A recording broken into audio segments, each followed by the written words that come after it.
Salut les gens. Bon, je vous avais promis une petite vidéo concernant la fonte de la cire avec des moyens rudimentaires pour fondre quelques rayons de cire. Alors c'est parti, on va regarder ça. J'ai sorti ma petite gazinière de camping euh, bien dégueulasse. Ça fait des années qu'elle traîne dans l'atelier. Et ensuite on va mettre... alors j'ai branché le gaz. Je me suis mis à un endroit où quand même... il n'y a pas grand chose autour qui pourrait prendre feu, parce qu'il ne faut pas oublier que faut quand même respecter des règles de sécurité avec quand on fond de la cire. Par exemple, c'est très dangereux de faire fondre de la cire sur un feu de bois, parce que ça fait des flammes qui ne sont pas maîtrisées, quoi. Et si jamais la cire déborde, ça peut foutre le feu. Et si jamais vous avez la mauvaise idée de vouloir éteindre l'incendie en aspergeant d'eau, vous allez aggraver les choses, hein. Il y a une vidéo qui avait été faite par Fred, je crois que sa chaîne c'est Fred l'apiculteur. C'est un Belge. Et il avait fait une démonstration, c'est impressionnant, c'est vraiment impressionnant. Donc pas de bêtises avec ça.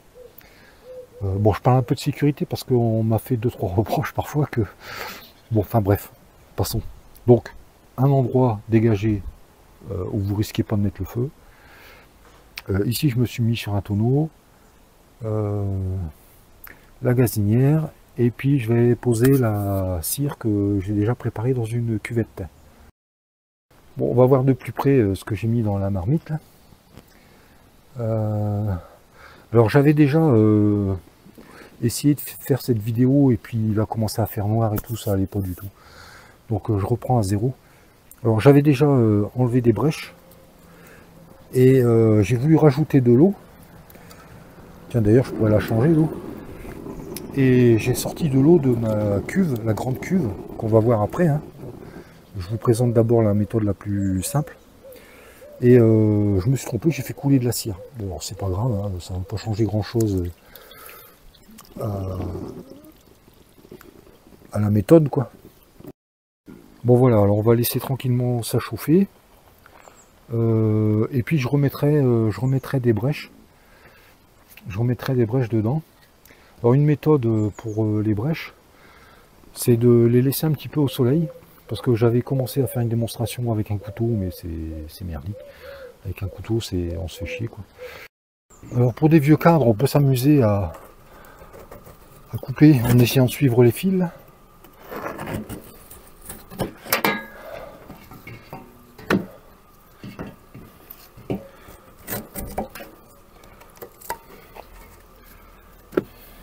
Avec un couteau, on se fait chier, quoi.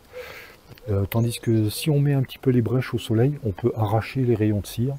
Et finalement, c'est beaucoup mieux, quoi. La cire est un peu molle, on peut tirer sur les brèches de cire, ça s'arrache des fils et on casse pas les fils. J'essaierai de vous refaire une démonstration. Bon, et pendant que la petite marmite chauffe, je vais en profiter pour vous montrer un petit peu les modifications que j'ai fait pour me faire une chaudière à partir d'un ancien extracteur à manivelle.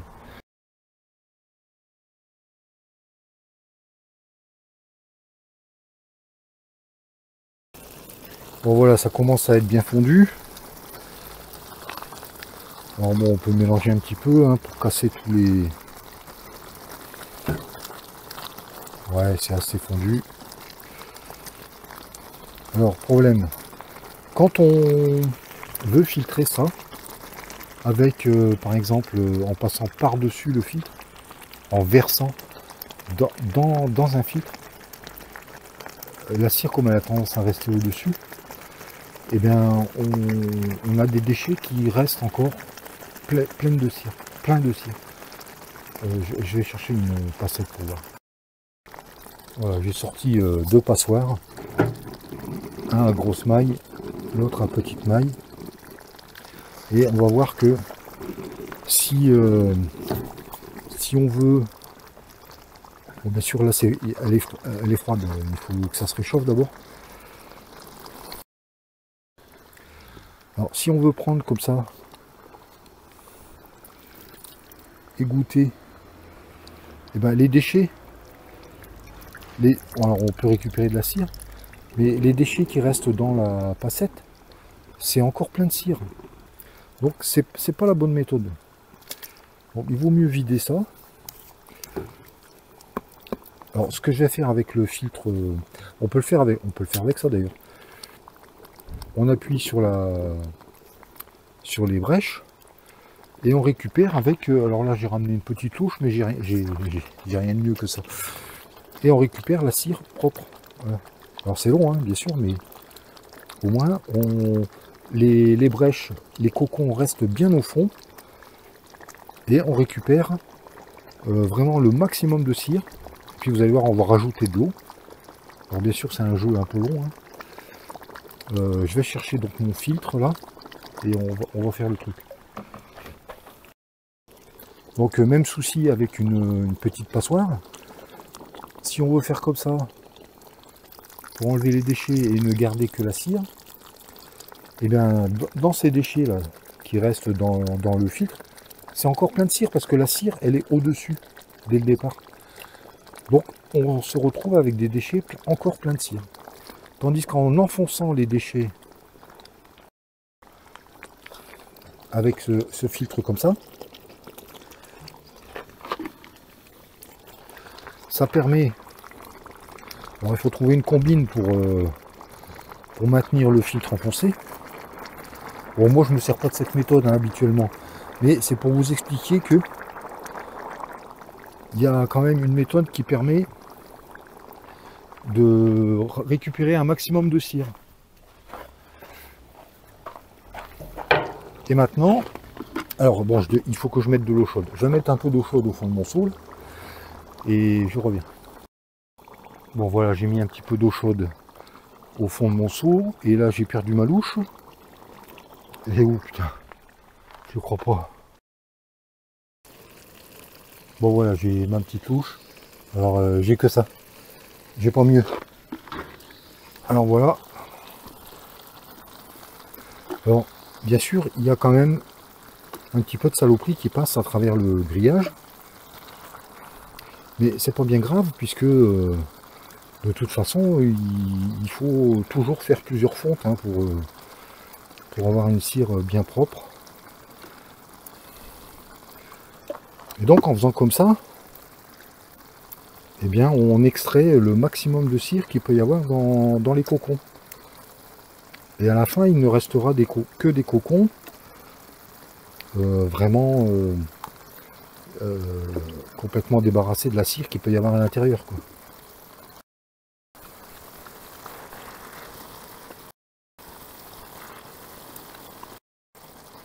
Alors plutôt que de tenir le seau, là on peut se faire un plan de travail hein, sur 2 tréteaux.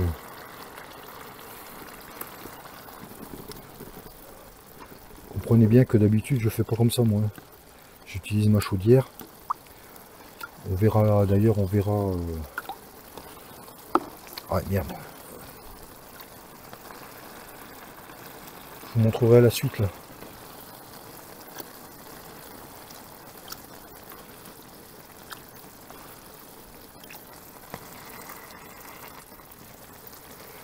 Là, je commence à ramasser de l'eau déjà. De la cire avec de l'eau.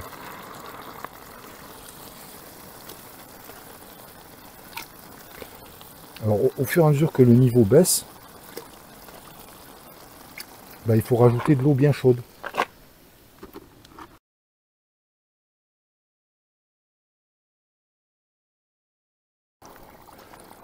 Alors là, bon, bien sûr, il vaut mieux mettre de l'eau chaude, hein, sinon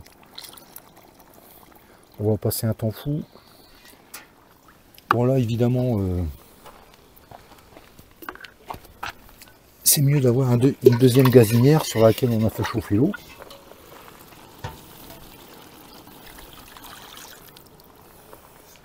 Voilà, alors je relaisse chauffer un petit peu. Je vais remettre de l'eau à chauffer. Et puis on continue. Bon, eh bien, le temps d'aller faire chauffer de l'eau. Ça y est, j'ai perdu ma cuillère encore. Je le crois pas.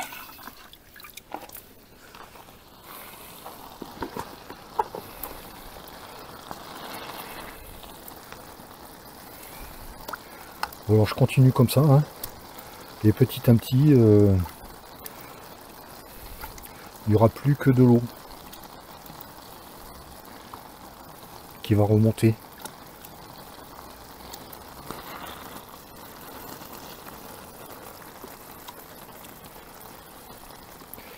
Alors une chose qu'on peut faire aussi, ma louche va tomber au fond là, c'est, il faut mettre les gants là,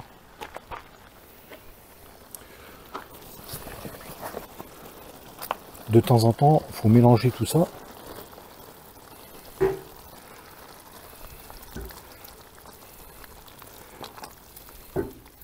Là pratiquement il y a plus beaucoup de cire, hein, déjà.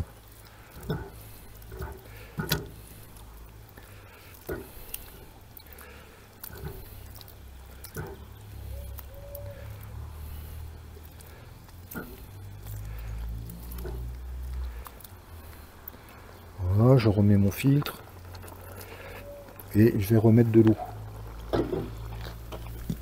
De l'eau bien chaude de préférence, sinon après bien sûr il faut attendre.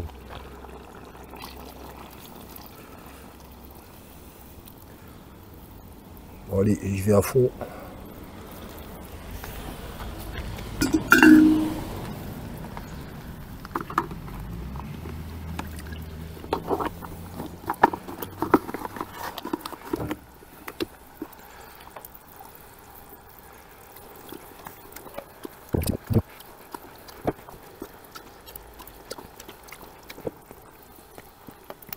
Alors mon seau il commence à être lourd là.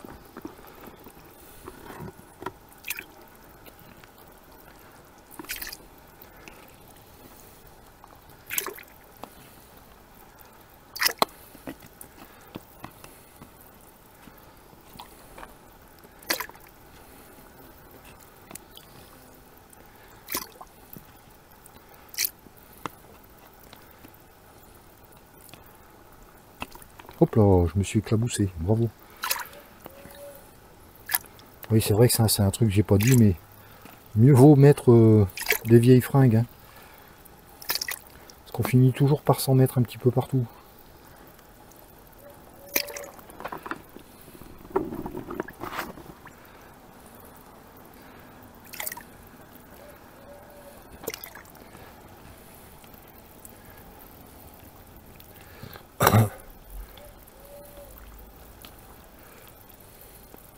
Et en pressant un petit peu, comme ça, on fait remonter de la cire. Bon, c'est un petit jeu de patience, hein,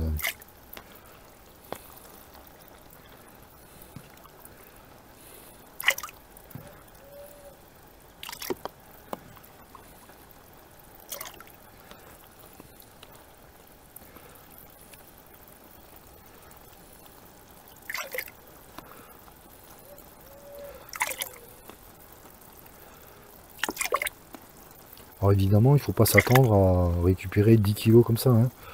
Dans une marmite comme ça, si on a mis 10 rayons, même des rayons, comment dire, qui n'étaient pas bouffés par la teigne, on va pas récupérer, normalement c'est à peu près 100 grammes par rayon, donc 10 rayons ça fait juste 1 kilo, hein.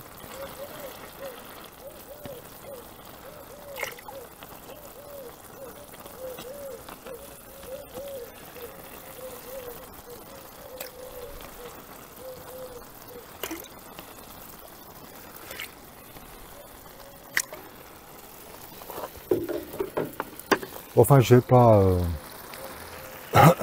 vous faire la démonstration plus longtemps. L'idée, c'est le principe, c'est que je voulais expliquer, c'est que quand on veut filtrer la cire dans un tamis, étant donné que la cire flotte au-dessus des déchets, bah, il y a une partie de la cire qui s'écoule, d'accord, mais il en reste plein après dans les cocons. Donc en faisant ce filtrage par le dessus, c'est-à-dire que le filtre il marche à l'envers, quoi. La cire remonte à travers le filtre et vous récupérez un maximum de cire en haut. Tandis que le bas, il va être plein d'eau et normalement on récupère beaucoup plus de cire de cette façon. Voilà, bon après je vais vous faire... bon, peut-être que la vidéo va être un peu longue, Mais je vous avais fait aussi des images de la chaudière. Alors je ne sais pas si je vais faire en 2 morceaux ou pas. On verra au montage. Allez, pour l'instant j'arrête là, je pense que vous avez compris le principe. Et puis si éventuellement vous avez des questions, bah, n'hésitez pas dans les commentaires, allez-y, hein, c'est fait pour ça. Allez, pour l'instant j'arrête là, à la prochaine.